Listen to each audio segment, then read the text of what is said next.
Pormahan ko dito ay pang-cargador na. Hi, Mariao na adlaw. Ako pala si Anis, ang OFW dito sa Taiwan. And for today's video guys ay nagluto ako ng lunch namin. Dahil tinamad ako, for today's video ay ito lang yung niluto ko kasi mas madali ang luto lang ito. Pinawalop-walop mo lang ay tapos na agad.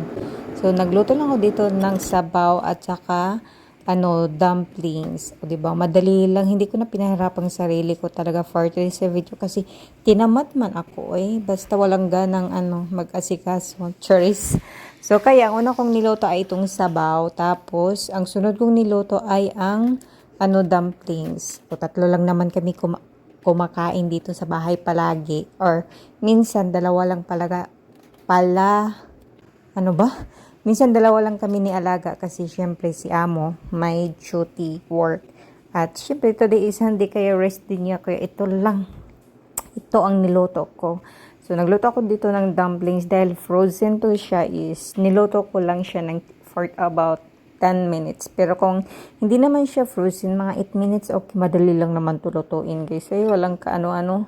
Pero Diyos ko, yung hitsura ko dito parang kargador talaga, sobrang init ng panahon. At saka ay, Diyos me, ang liit pa ng kusina. So, yun lang, ito lang, lunch namin today. Kaya tara, kain po tayo.